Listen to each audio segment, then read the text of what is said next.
চার বন্ধুর গল্প। চার বন্ধু তারা সিদ্ধান্ত নিল একসঙ্গে ব্যবসা করবে। কিন্তু কী ব্যবসা করবে অনেক ভেবে তারা একটি মোটর গ্যারেজ খুলল। কিন্তু 1 মাস যাওয়ার পর দেখা গেল গ্যারেজে কোনো গাড়ি আসছে না, কোনো কাজই নেই। কেন বলুন তো? কারণ তারা গ্যারেজটি খুলেছিল 3 তলার ওপর এবং 3 তলায় ওঠার জন্য কোনো সিঁড়ি অথবা গাড়ি যাওয়ার কোনো রাস্তাই ছিল না। এরপর তারা এই ব্যবসা বাদ দিয়ে নতুন ব্যবসার কথা চিন্তা করল। তারা একটি ট্যাক্সি ক্যাব নিয়ে রাস্তায় নামলো, কিন্তু দিন যায় কোনো যাত্রী ওঠে না। কেন বলুন তো? কারণ তারা 4জনই গাড়িতে উঠে বসে থাকতো, যাত্রীরা বসবে কোথায়? এরপর সব কিছু বাদ দিয়ে তারা 4জনে মহা উত্তেজিত হয়ে ঠিক করলো এই গাড়ি সমুদ্রে ফেলে দেবে।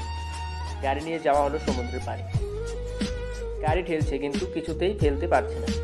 কারণ কি জানেন? কারণটা হচ্ছে 2জন ঠেলছে পেছন থেকে আর 2জন ঠেলছে সামনের থেকে।